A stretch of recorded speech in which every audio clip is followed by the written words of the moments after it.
మద్యం మత్తులో మందుబాబులు వీరంగం సృష్టించారు.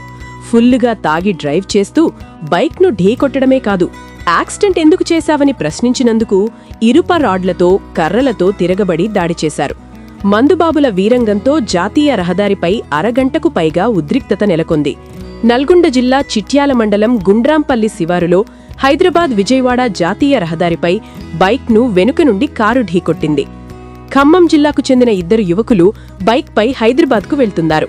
చిట్యాల మండలం గుండ్రాంపల్లి శివారు వద్ద బైక్ను వేగంగా దూసుకువచ్చిన కారు ఢీకొట్టింది. దీంతో బైక్పై ఉన్న ఇద్దరు యువకులు కింద పడిపోయారు. ఎందుకు ఢీకొట్టారని కారులోని యువకులను ప్రశ్నించారు. దీంతో మద్యం మత్తులో ఉన్న నలుగురు మందుబాబులు కారులోని కర్రలు, రాడ్లతో ఇద్దరు యువకులను విచక్షణారహితంగా దాడి చేశారు. దూరంగా ఉన్న గుండ్రాంపల్లి వాసులు ఈ గొడవను గమనించి పరిగెత్తుకుంటూ అక్కడికి చేరుకున్నారు. తీవ్రంగా గాయపడిన వారిలో ఒకరి పరిస్థితి విషమంగా ఉండడంతో అంబ్యులెన్స్లో ఆసుపత్రికి తరలించారు.